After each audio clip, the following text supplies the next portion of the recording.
Bienvenue dans cette vidéo sur la factorisation d'une expression algébrique. Donc pour commencer, nous allons faire une vidéo un peu b.a.-ba, c'est-à-dire ce qu'il faut savoir sur la factorisation, parce que c'est assez technique quand même. D'accord? Donc on commence le job. On a développé. Et bien factoriser, ça va faire, on va faire le chemin opposé d'un développement, ce qu'on appelle la factorisation, et pour cela, rien ne vaut un petit exemple avec des lettres. Désolé, c'est comme ça. Donc, on commence avec une expression, par exemple, E, je vais prendre E, multiplié par, entre parenthèses, A plus B. Alors, c'est pas une définition, je l'écris en rouge, mais c'est pour que ça ressorte, c'est pour expliquer. Hein. Facteur multiplié par C plus D. J'étais sympa, j'ai mis que des signes plus, c'est vraiment pour que vous vous repériez. Et ça, c'est égal à quoi?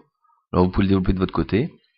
Moi, je vous le fais en live, c'est-à-dire ça va me faire E AC plus E AD plus E BC plus E BD. Voilà. Donc ici, j'ai deux choses, et ça c'est très important. J'ai une expression à gauche et une expression à droite. L'expression à gauche, que j'ai entourée en vert, ça c'est ce qu'on appelle une forme factorisée. C'est-à-dire, ici, je n'ai que des facteurs. Mon premier facteur c'est E, mon deuxième c'est A plus B, d'accord, et mon troisième c'est C plus D. Donc ici, j'ai ce qu'on appelle une forme factorisée. Factorisée. Voilà. De l'autre côté, j'ai quelque chose d'un peu différent. J'ai une somme de termes, c'est-à-dire qu'ici, j'ai une forme tout simplement développée. Donc, ce qu'on a fait, si vous l'avez fait au brouillon, vous obtenez cette chose-là, 4 termes, un peu compliqué, mais ça se fait. Et ça, c'est ce qu'on appelle une forme développée. Développée.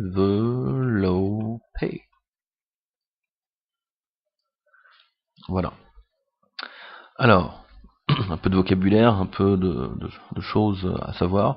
Donc ici, ce que j'ai, c'est que à chaque fois, là j'ai une multiplication qui est explicite, mais j'ai aussi ici une multiplication qui est implicite. Donc ce que je suis en train de faire, c'est quand je suis en train de calculer des produits d'un côté, et ça c'est important, d'accord? C'est l'opération, ma dernière opération en théorie, quand je vais faire mes calculs ici, ça sera le produit.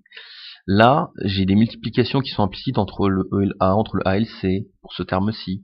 Pour le troisième, par exemple, le EBC, j'ai une multiplication implicite entre le E et le B, et une multiplication implicite entre le B et le C. Donc quand je vais commencer par les priorités opératoires, donc derrière la multiplication, je finirai par ce qu'on appelle ça des additions. Donc en fin de compte, je vais être soumis en dernière opération à la somme.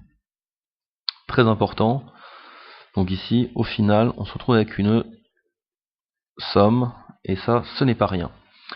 Je poursuis. Donc, un peu de vocabulaire, je vais vous le noter en bleu, tiens, j'adore les couleurs. Donc ici, j'ai des facteurs, d'accord? Donc c'est un produit de quoi? Un produit de facteurs. Facteurs. Et ici, c'est une somme de termes, d'accord? Donc je vous rappelle, ce qu'on appelle les termes, voilà, les termes ici, c'est mon EAC, EAD, EBC, EBD, ça ce sont des termes en soi. Ici mes facteurs, ça va être E, A plus B, C plus D. Voilà, et donc l'opération qu'on va faire, quand on dit développer ou factoriser, c'est soit dans ce sens-là, soit dans ce sens-là. C'est-à-dire soit on veut une somme, soit on veut un produit. Donc soit une somme de termes, soit un produit de facteurs. Donc de gauche à droite, quand je passe d'un produit à une somme, je fais ce qu'on appelle un développement, donc on développe. Dans ce sens-là, on développe, et ça on l'a déjà vu dans des vidéos juste avant, on développe.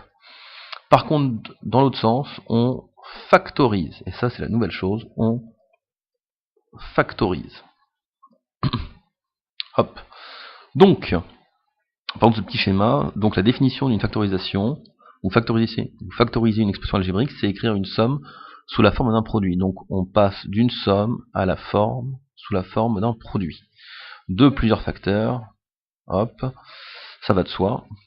Et ici je vais avoir deux méthodes, et ça c'est important, je vais écrire en or, ici j'ai deux méthodes pour faire le boulot.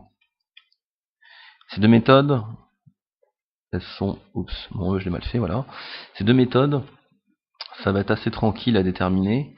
Il y a ce qu'on appelle le facteur commun, c'est-à-dire on cherche un nombre, une lettre qui se répète des deux côtés. D'accord?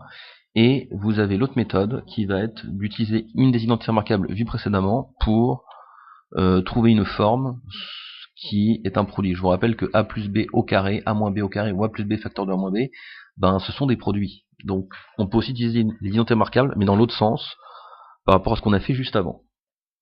Donc ici, on va chercher un facteur commun. Donc ici, facteur, ou même entre voilà, des facteurs communs, il y en aura plusieurs. On va aussi chercher de l'autre côté, donc c'est une autre méthode, rechercher donc trouver une identité remarquable. Donc trouver une identité remarquable. D'accord? Donc, au final, j'ai deux visions. J'ai une vision avec des facteurs communs et une vision avec trouver une identité remarquable.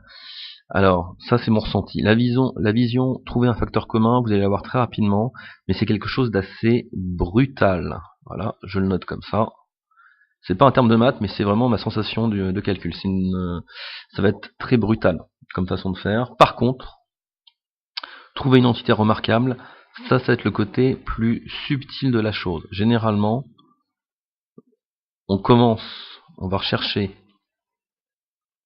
s'il n'y a pas une identité remarquable qui... on va commencer par là. Voilà, la première, on va chercher s'il n'y a pas une identité remarquable qui est camouflée dans une somme. Voilà. Si on ne la trouve pas, ou s'il n'y a rien qui... ou si on n'arrive pas à le faire, on va se rabattre sur de trouver un ou des facteurs communs. Voilà. Donc deux méthodes, deux façons de faire, une plus brutale, une plus subtile, et on va les détailler dans les prochaines vidéos. Voilà, donc c'est juste pour poser un peu le panorama de la factorisation. Merci d'avoir suivi cette petite vidéo.